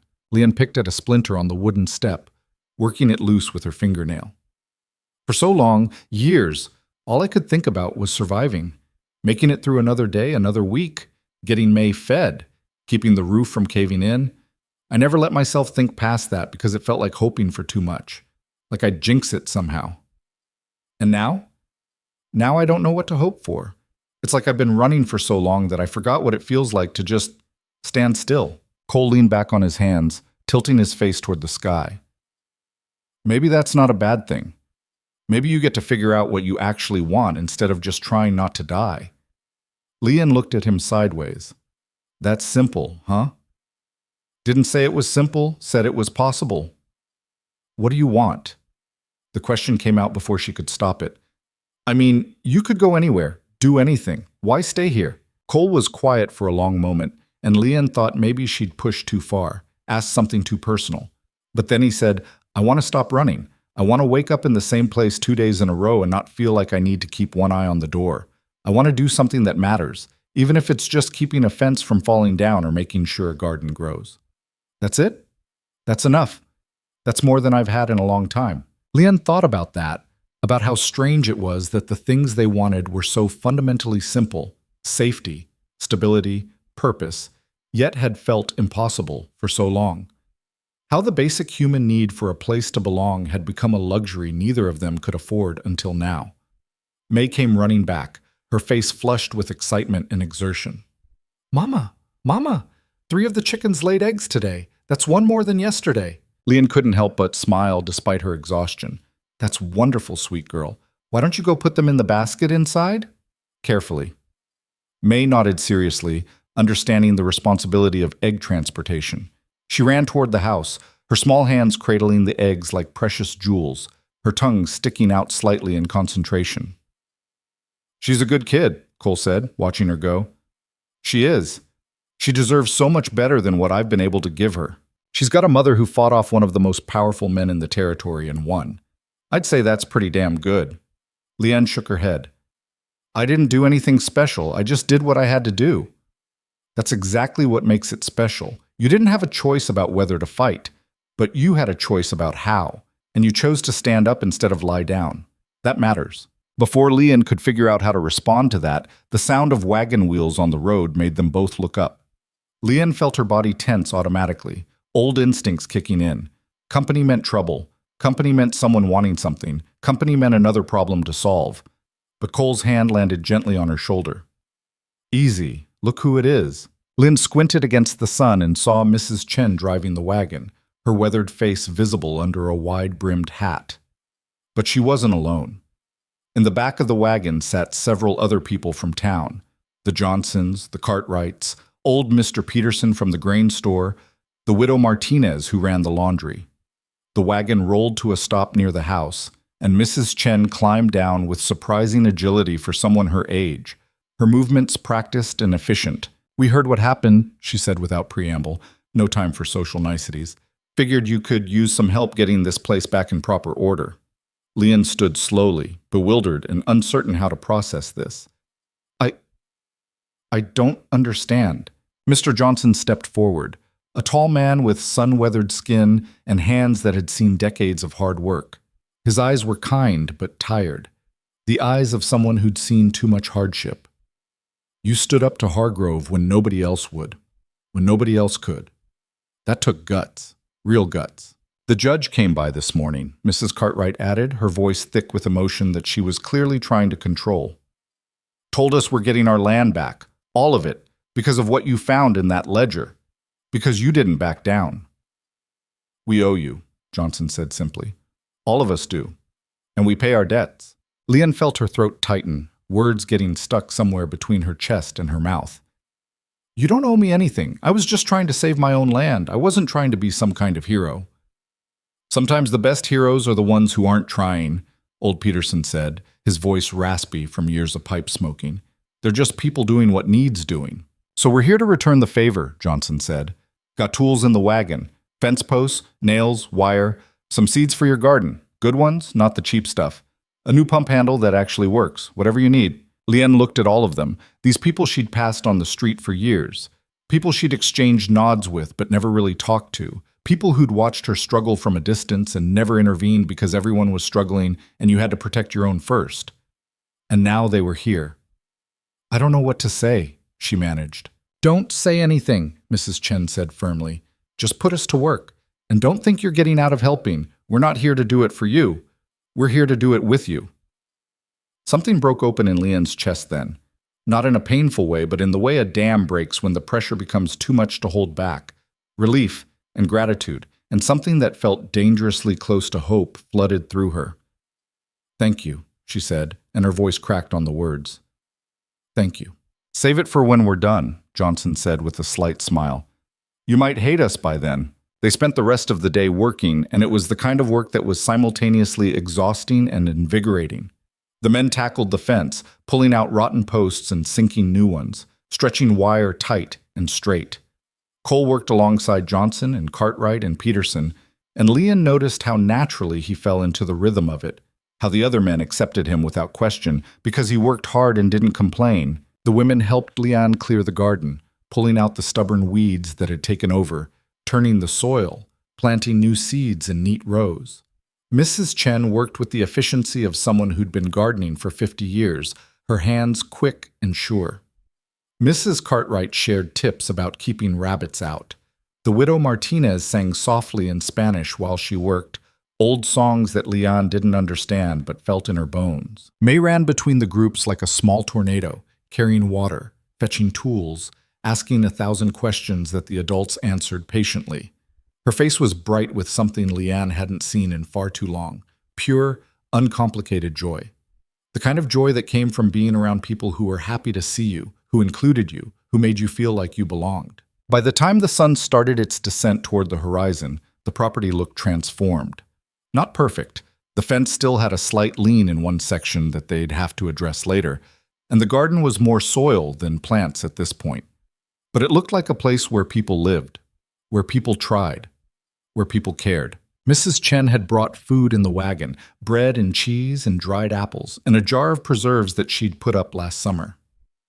They all sat together in the yard, eating and talking as the sky turned from blue to orange to purple, painting everything in warm light. "You know," Johnson said, chewing thoughtfully on a piece of bread, "with Hargrove gone, there's going to be a lot of land available. Good land. The bank's going to have to sell it off to cover his debts and pay restitution." Cartwright nodded. "I've been thinking about that. It's opportunity, but it's also danger. What's to stop another Hargrove from coming in and buying it all up?" "Nothing," Peterson said grimly, "unless we do something about it." "What are you thinking?" Mrs. Cartwright asked her husband. Johnson set down his food and leaned forward, elbows on his knees. "I'm thinking maybe we don't let it get bought up by the next snake in expensive clothes. Maybe we pool our resources, buy it together, work it together as a cooperative." Leon looked up sharply. "Like a farming cooperative." "Something like that," Johnson said. "Share the costs, share the profits, share the risks. That way no single person can be pushed around the way Hargrove pushed us. And if one family has a bad year, drought, sickness, whatever, the others can help carry them through until they get back on their feet." "That's not how things are usually done around here," Mrs. Cartwright said slowly, though her tone suggested she wasn't opposed to the idea. "No," Johnson agreed. "But the usual way got us here, got us robbed and threatened and nearly destroyed. Maybe it's time to try something different, something that actually protects people instead of leaving them vulnerable." The group fell into discussion then, voices overlapping as they debated the logistics and the challenges and the possibilities. How many families would join? How would they divide the work? What about decision-making? What if people disagreed? Lynn sat back, listening, watching these people who'd been virtual strangers yesterday become something else today. Not just neighbors, not just people who happen to live in the same town, a community.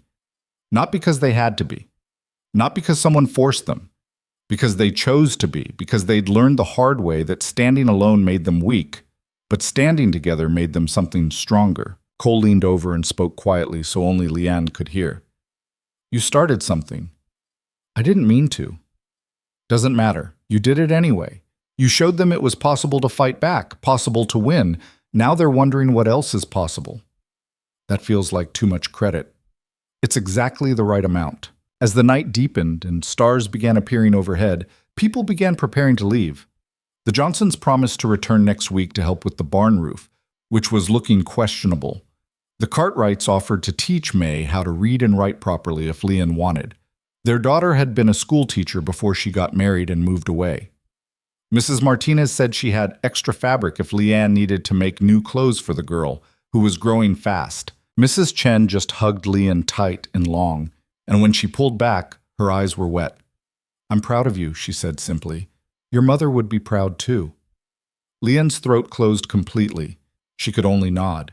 When everyone was finally gone, their wagon disappearing down the road in a cloud of dust that glowed orange in the last light, Leon stood in the yard with Cole and May, listening to the quiet settle back in. "That was a good day," Cole said. "Yeah," Leon agreed, her voice still rough with emotion. "It really was." May yawned hugely, leaning her full weight against her mother's leg. "I'm tired, Mama, but the good kind of tired." "I know exactly what you mean, sweet girl. Let's get you to bed." Leanne carried May inside. The girl was getting too big for this, really, but tonight Leanne needed to hold her close. She helped her wash up with water from the basin, changed her into her nightdress, tucked her under the thin blanket that had been mended so many times it was more patches than original fabric. As Leanne smoothed the blanket and prepared to stand, May's small hand caught hers. "Mama, are we going to be okay now?" Leanne looked down at her daughter's face, at those wide, serious eyes that had seen too much hardship for someone so young. "I think so, sweet girl. I really think so." "Because of Mr. Cole?" "Because of a lot of things. Mr. Cole helped. Mrs. Chen helped. All those people today helped. And you helped too, you know. You helped me remember why I'm fighting." "I like Mr. Cole," May said, her eyes already drooping. "He's nice, and he doesn't look at us like we're wrong." Leon's heart squeezed painfully. "Like we're wrong?" "You know, different, the way some people in town do, like we're a mistake." Leanne hadn't realized May had noticed that. She'd tried so hard to shield her daughter from the casual cruelty, the sidelong glances, the whispered comments about the Chinese woman and her half-breed child. But of course May had noticed. Children always noticed. They absorbed everything like sponges, even the things you desperately wanted to wring out. "You're not wrong," Leanne said fiercely, cupping May's face in her hands. "You are not a mistake. You're perfect exactly as you are.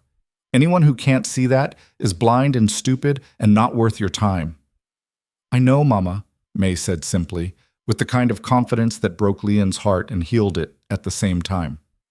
"But it's nice when other people know it too, when they look at us and just see people, regular people." "Yeah," Leanne whispered. "It is nice." "Mr. Cole sees us that way." "He does." "Are you going to marry him?" Leanne blinked, completely blindsided. "What? No, I mean, we're not, that's not—" "Okay," May said, utterly unbothered by her mother's flustered response. "I just thought maybe you would, since he's staying and everything, and he makes you smile more." "Go to sleep," Leanne said, her face burning. "You're talking nonsense. I'm 7, not stupid," May said, but she was already drifting off, her breathing evening out into the deep rhythm of sleep. Lynn stood there for a moment, looking down at her daughter, feeling the weight of all the things she wanted to give this child and all the things she couldn't control. Then she bent and kissed May's forehead gently. "Sleep well, my brave girl." She stepped outside and found Cole sitting on the porch steps exactly where she'd left him, looking up at the stars. The night was cool and clear, the kind of night where the sky felt close enough to touch. Leanne sat beside him, close enough that their shoulders brushed. "She asleep?" "Like a rock." They sat in comfortable silence for a while, listening to the night sounds, crickets singing, the wind rustling through grass, a distant owl calling out its lonely question. "Can I ask you something?" Leanne said eventually. "Sure." "What were you really running from, before you came here?" Cole was quiet for a long time, so long that Leanne almost thought he wouldn't answer, almost regretted asking. Then he said, "Myself, mostly. The things I'd done, the man I'd become, the mirror I couldn't stand to look into anymore." "What kind of man was that?" "The kind who did what he was told without asking if it was right. Without caring if it was right, really. I worked for land developers, cattle barons, railroad companies, mining operations.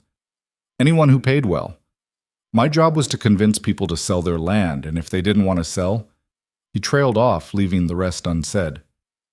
"You convinced them anyway." "Yeah, sometimes with words, sometimes with intimidation, sometimes with worse than that." "Did you hurt people?" "Yes." The word was flat, unadorned by excuses or justifications. Just the truth, stark and ugly. Leanne appreciated that. Appreciated the honesty, even though it was hard to hear. "But you stopped." "I stopped. Took me way too long, but I stopped. Walked away from a job that paid better than anything I'd ever had because I couldn't do it anymore. Couldn't be that person anymore." "What changed?" Cole leaned forward, elbows on his knees, hands clasped together. "I watched a man kill himself because he couldn't live with what he'd lost. His farm, his family's future, everything he'd worked his whole life to build. And I'd helped take it from him. I'd done the paperwork, made the threats, stood by while everything was stripped away. I told myself I was just doing a job, just following orders, just earning a living. But that man was still dead, and I had blood on my hands whether I'd pulled the trigger or not. "So you left?" "I left.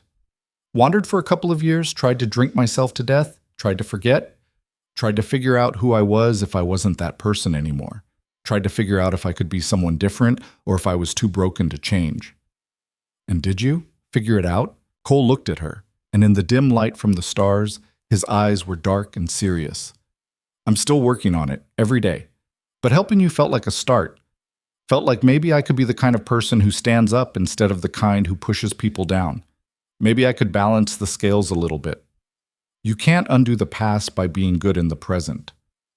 "No, but I can stop making it worse. And maybe that's enough. Maybe that has to be enough." Leanne reached out and took his hand. It was rough and calloused, scarred from years of hard living and harder choices. But it was warm and steady and real. "Thank you," she said, "for everything, for the cow, for standing up to Hargrove, for staying, for all of it. Cole's fingers curled around hers. You don't have to thank me. I know. I want to anyway. They sat like that for a long while, hand in hand, watching the stars wheel slowly overhead in their ancient patterns, feeling the night settle around them like a blanket. The days that followed fell into a rhythm that felt almost surreal in its normalcy. Cole woke before dawn and worked on whatever needed fixing, moving methodically through the endless list of repairs that a neglected farm accumulated. Leon tended the animals and the garden, coaxing life from soil that had been too long ignored. May helped where she could and played when she couldn't, her laughter becoming a regular feature of the soundscape. In the evenings, they ate together at the small table, simple meals made from simple ingredients, but filling and warm.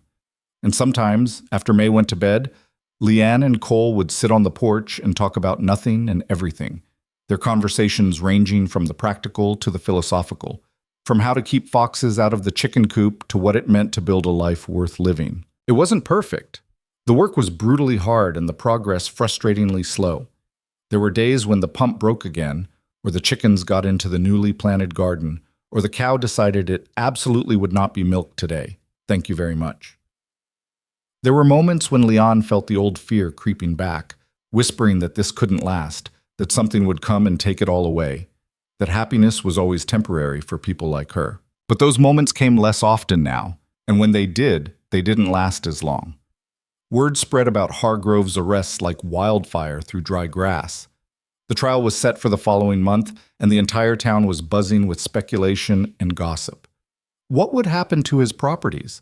Who would take over his businesses? Would there be other arrests? Some people were excited about the change, seeing opportunity in the chaos. Others were nervous about the uncertainty, worried about their jobs or their debts or their futures. But everyone agreed that something fundamental had shifted in Ashford. The old order was crumbling and nobody quite knew what would rise from the ruins. 3 weeks after the arrest, on a bright Tuesday morning, Judge Morrison rode out to the property. Leon saw him coming from a distance and felt her stomach clench with anxiety. Official visits rarely brought good news, but the judge's expression was calm as he dismounted and tied his horse to the newly repaired fence post. Mrs. Joe, Mr. Mercer, hope I'm not interrupting anything important. Not at all, Your Honor, Leon said, wiping her hands on her apron. Can I get you some water? Coffee? Water would be kind, thank you. They sat on the porch while Leon fetched water from the well. The new pump handle worked beautifully, making no noise at all. When she returned, the judge took a long drink and set the cup down with a satisfied sigh. I wanted to give you an update on the trial, he said. Hargrove's lawyer tried to get the case dismissed on a technicality, claimed we'd violated his rights during the arrest, but the motion was denied. The evidence is too strong. The trial will proceed as scheduled. Will we have to testify? Cole asked. Most likely, yes. But the prosecutor will want you to walk the jury through finding the ledger and what it contained. But Dawson's testimony should be enough to secure a conviction even without you. Still, having you there will strengthen the case. Leon nodded slowly, trying not to think about standing in a courtroom in front of a crowd, in front of Hargrove himself. What will happen to him? If convicted, and he will be convicted, he's looking at significant prison time. 20 years minimum on the fraud and extortion charges. Maybe more if the jury believes he was involved in Whitfield's death. The lawyer who disappeared?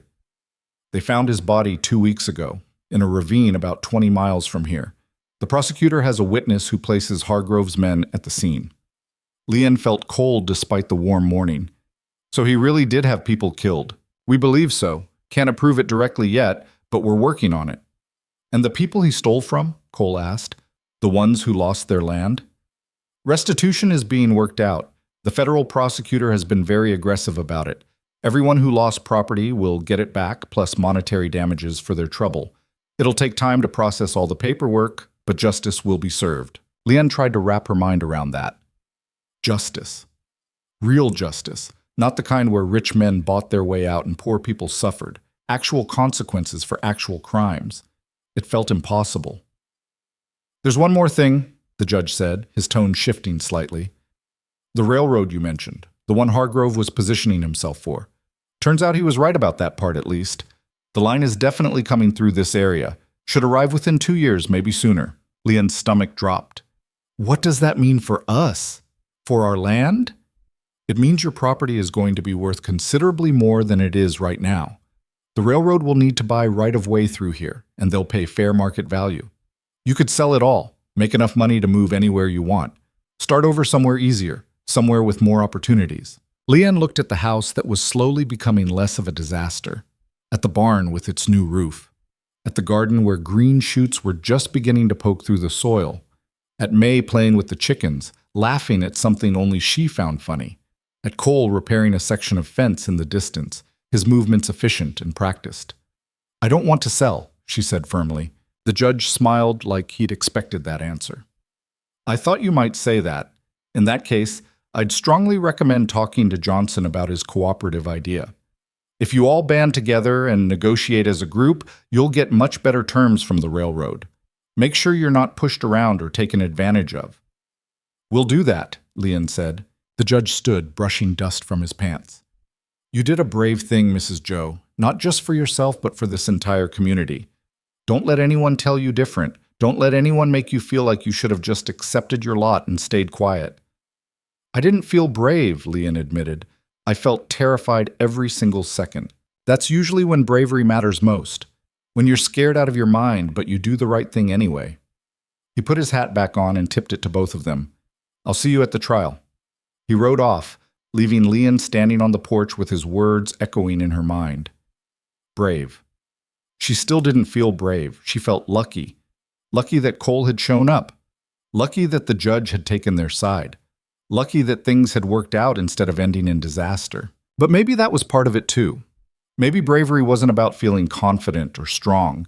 Maybe it was about being terrified and moving forward anyway. About not knowing if you'd win, but fighting regardless. That evening, after dinner, Leon told Cole what the judge had said about the railroad and the land values. "You thinking about selling?" Cole asked, scraping the last bits of stew from his bowl. "No, are you?" "It's your land, Leanne.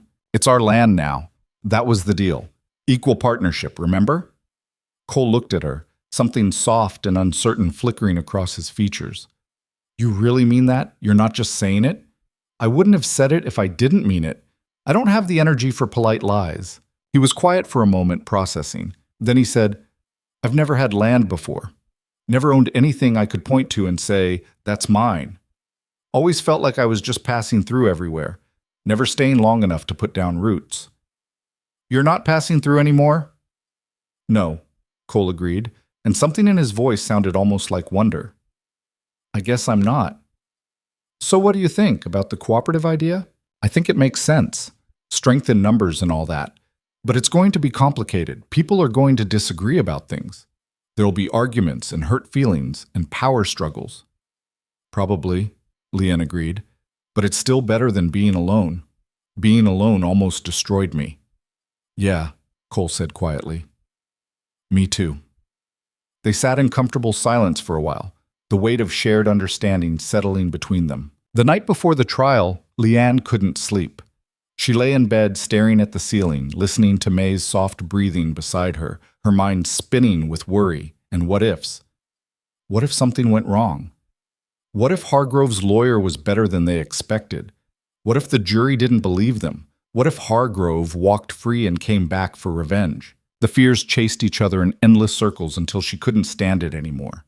She got up, wrapped a shawl around her shoulders against the cool night air, and stepped outside. Cole was already there, sitting on the porch steps, looking up at the stars. He glanced back when she appeared, but didn't seem surprised. "Couldn't sleep either?" he asked. "No." She sat beside him, pulling the shawl tighter. The night was clear and cold, the kind of cold that felt clean. "You scared about tomorrow?" Cole asked. "Terrified." "Yeah, me too." Leon looked at him sideways. "You don't seem scared. You seem calm." "I'm good at hiding it. Had a lot of practice." "What are you afraid of?" Cole thought about that, his eyes distant. "That it won't stick. That he'll find some loophole or buy off the jury or slip through our fingers somehow. That he'll walk away and come back for revenge. That everything we did, all the risk we took, won't actually matter in the end." "Yeah," Leon said quietly. "All of that. Exactly that. But you know what I realized?" Cole continued. "Even if he does walk free, Even if things go completely wrong tomorrow, we still won something. Because we fought back. Because we didn't let him take everything without making him bleed for it. Because we showed other people it was possible to resist.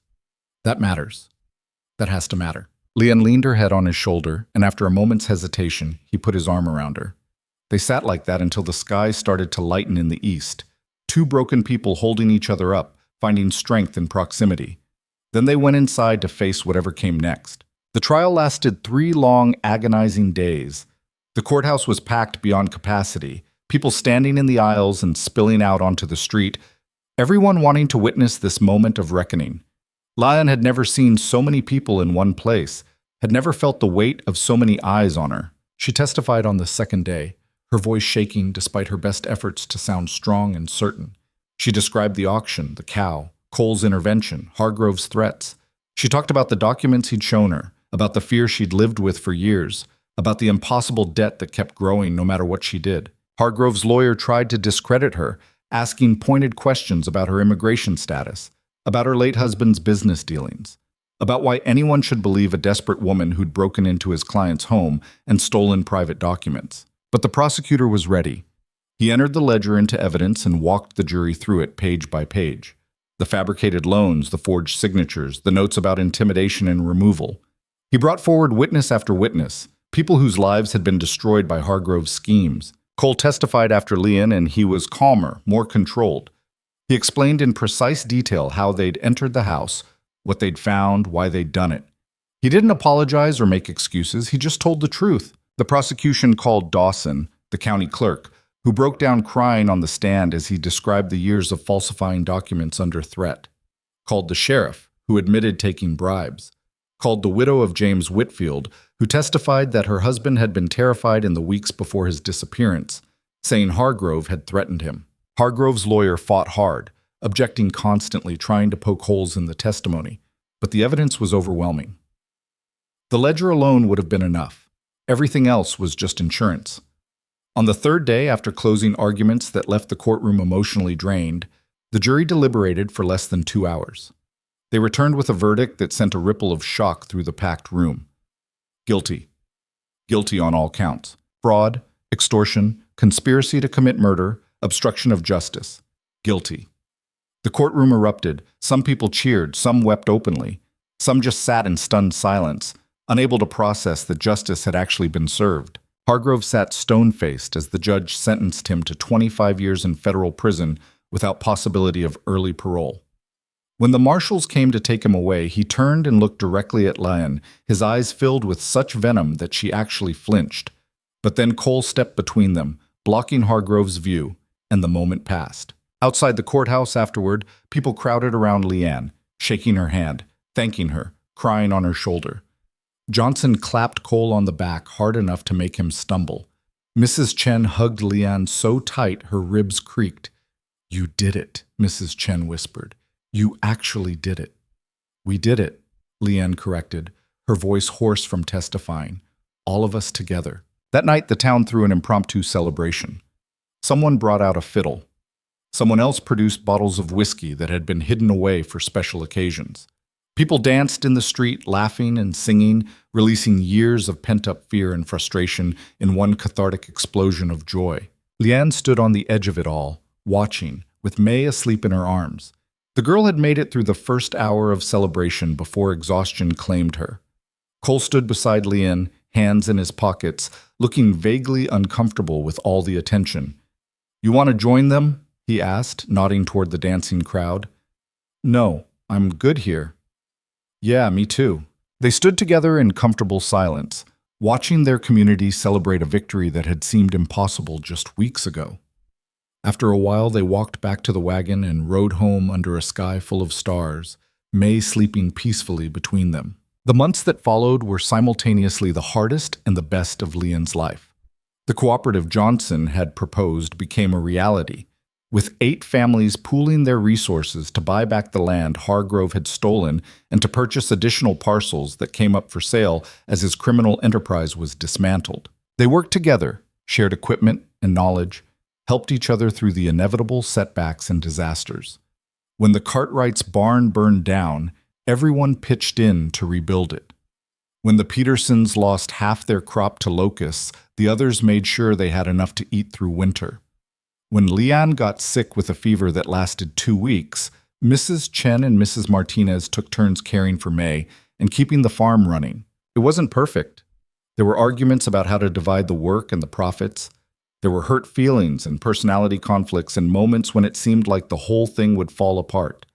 But it held together, because the alternative was going back to being alone and vulnerable, and none of them wanted that ever again. The railroad came just like the judge had predicted, representatives arriving to negotiate for right-of-way through the area.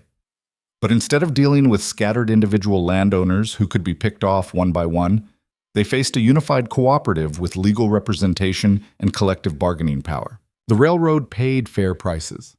Not generous, but fair. And the cooperative used that money to improve their land, to buy better equipment, to build a real future instead of just surviving day to day. Leanne's garden grew and flourished. The cow had a healthy calf that May named Daisy, despite it being a bull. May herself shot up like a weed, growing so fast that Leanne had to let out her dresses twice in 1 year. She learned to read from Mrs. Cartwright's daughter and started helping Cole with more of the heavier farm work, her small hands becoming capable and strong. The fence got straighter, the barn got a proper roof and new doors. The house stopped leaning quite so precariously and got a fresh coat of whitewash that made it look almost respectable. And Leanne stopped looking over her shoulder quite so often, stopped waiting for the next disaster, stopped treating every moment of happiness like it was borrowed time that would have to be paid back with interest. One evening, almost a year after the trial, Leanne and Cole sat on the porch watching another spectacular sunset paint the sky in shades of orange and purple and red. May was inside practicing her letters, her tongue sticking out in concentration the way it always did when she was focused. "You ever think about leaving?" Leanne asked, breaking the comfortable silence. "Going somewhere easier? Somewhere with better soil and more rain and fewer memories?" Cole shook his head slowly. "This is easy compared to where I've been. Easier than running, anyway." "Liar. This is the hardest thing I've ever done." "Then why stay?" Len thought about that, really thought about it. "Because it's mine. Not because someone gave it to me out of pity or because I got lucky. Because I fought for it. Because I bled for it. Because every board in that fence and every plant in that garden represents a choice I made to keep going when it would have been easier to give up. That means something." "Yeah," Cole said quietly. "It does." Leanne looked at him, at this man who'd wandered into her life at an auction for reasons she still didn't fully understand and had decided to stay for reasons that were becoming clearer every day. "Thank you for not leaving, for staying even when it got hard, especially when it got hard. Thank you for letting me stay, for trusting me when you had no reason to." They sat in comfortable silence as the sky darkened and stars began appearing one by one. Somewhere in the distance, a coyote called out its lonely question, and another answered. The chickens settled into their roost with soft clucking sounds. The cow lowed contentedly in the barn, comfortable and safe. May appeared in the doorway, holding a piece of paper proudly. "Mama, look, I wrote a whole sentence." Leanne took the paper, looked at the wobbly but legible words, "I love my mama," and Mr. Cole. Her throat closed up completely. "That's beautiful, sweet girl," she managed to say. "Can I show Mr. Cole?" "Of course." May ran over and showed Cole, who examined it with the kind of serious attention that made the little girl beam with pride. "That's really good writing. You've been practicing hard." "Every day. Mrs. Cartwright says if I keep practicing, I can read whole books soon, real books with chapters and everything." "Then you'll be smarter than both of us put together," Cole said. May beamed and ran back inside, leaving her carefully written sentence with her mother. Leanne folded the paper carefully and tucked it into her pocket, right next to her heart. "She's going to have a better life than I did, better opportunities, better choices." "She already does," Cole said. "Because of you. Because you fought to give her those things." Leanne shook her head. "Because of all of us. That's the thing I finally learned. I spent so long trying to do everything alone because I thought asking for help meant I was weak or dependent or somehow less than. But it doesn't. It just means you're human. It means you understand that we're all connected, that we all need each other." "Took me a long time to learn that too," Cole admitted. "Spent years thinking I had to carry everything myself, that accepting help was admitting defeat. We're slow learners. But we get there eventually. That's what counts. Leon smiled, and it felt natural now, not forced or fake or fragile. It felt real and solid and earned. The future was still uncertain. There would be more droughts and bad years and unexpected disasters. There would be arguments and setbacks and moments of doubt. Life didn't suddenly become easy just because you'd won one battle. But she wasn't facing any of it alone anymore. She had May, growing stronger and braver every day. She had Cole, solid and steady and committed to building something that lasted. She had the cooperative, a network of people who'd learned that strength came from connection, not isolation. The land stretched out before her in the gathering darkness, stubborn and demanding and beautiful in its own harsh way. It wasn't paradise. It would never be paradise.